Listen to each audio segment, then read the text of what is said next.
দর্শক শ্রোতা আসসালামু আলাইকুম। দেশ ও দেশের বাইরে থেকে যারা আমার এই ভিডিওটা দেখছেন সবাইকে স্বাগত।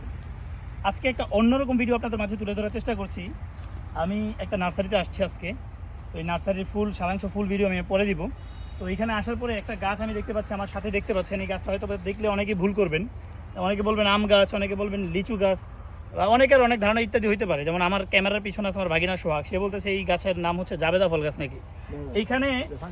এইখানে কিন্তু ফল আছে অলরেডি, দেখার পরেও আসলে আমি আজকে বহু বছর পরে দেখছি, নামটা আমি ভুলে গেছিলাম। তো আজকে আমি সোহাগরে জিজ্ঞাসা করলাম, ভাগিনা এই ফলের নাম কি? ও বলতেছে জাবেদা ফল, কিন্তু আসলে মূলত এই ফলের নাম হচ্ছে আমরুদ ফল। হ্যাঁ, আমরুদ ফল না, আমরুদ ফল। যাই হোক, আমি মনে হয় মোটামুটি অনেক বছর আগে আমি এই ফলগুলো খাইছিলাম, যে কারণে আমার নামটা মনে নেই। এই ফলটা আমি অবশ্যই পারবো আজকে। আমি আর সোহাগ ভাগিনা দুজন খাবো। তো আপনারা কে কে এই ফলটা আসলে চিনেন? এটা আসলে সচরাচর পাওয়া যায় না, কিন্তু এই ফলের নাম হলো আমরুদ ফল। ঠিক আছে, কে কে চিনেন অবশ্যই কমেন্টস করবেন। তো ভালো থাকবে সবাই, আল্লাহ হাফেজ, আসসালামু আলাইকুম।